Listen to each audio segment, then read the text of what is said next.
Hey guys, it's Web Reviews again and another exercise. In this exercise, we are going to enter your score. Imagine you just took an exam and you enter your score. If your score is above 50, you have passed the exam. If your score is under 50, you have failed. It's simple, but let's say you got 51 and the output of the program is just that it tells you whether you failed or you passed. So over 50, congrats, you passed the exam. If your score is under 50, for example, something like 45, you failed. Try harder next time. Okay, in this exercise, you're going to use a structure called if, and that's a condition. Try to do the exercise by yourself. I put the assignment on the screen, and before you get yourself busy doing the exercise, please consider subscribing and liking the video. Thank you very much. Take your time.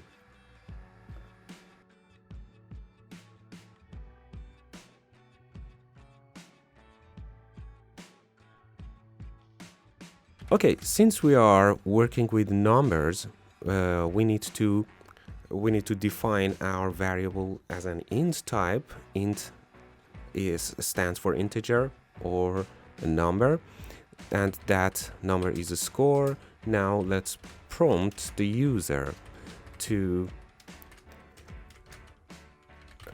enter their score. Right, enter your score. And we are going to process this score. Then we need to read the score from console. So score equals console.read line, and you can guess why there is an error. The error is because console reads only a string type, but the score is of integer type. That's why we convert the input into int 32. So we read a string type, and using convert to int 32, convert it into an integer and place the result in an int type. Okay, now here we use if. If takes a condition. The condition is always placed between parentheses. There are only two possible outcomes from the parentheses. It's either correct or incorrect.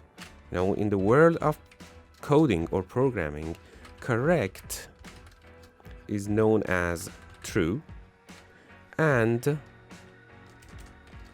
incorrect is known as false. So if something is false, it is not correct. If something is true, it's correct. Okay, so our condition is correct if score is higher or bigger than 50. Okay, so if score is bigger than 50, the value between parentheses is correct, or in programming language, it's going to be true. So what if it is true? If it's true, write to the output that the user has passed the exam. So console.write line, congrats, you passed. What if the user didn't get this result? So it's either the condition is true and we do this, or the condition is not true. If the condition is true, the program will do whatever comes between these two curly braces.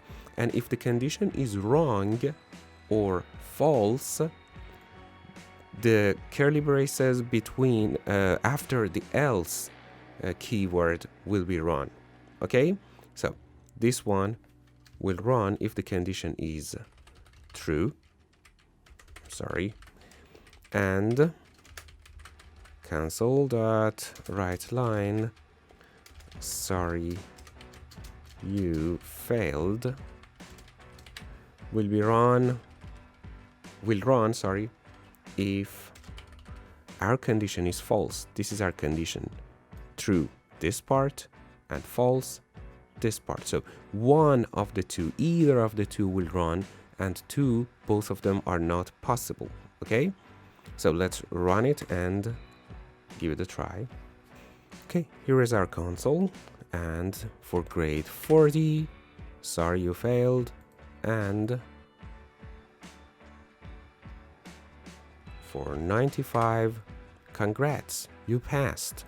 So okay, so we said that the outcome of any type of logic between the parentheses is either true or false. So what if I place true here? Okay, if I just write true, the first part, the part between the first two curly braces will always run. And if I place false here, this part will work, and this actually works. Let's give it a try. Now, it doesn't matter what score we enter into the console, it just runs the second part, the else part, okay?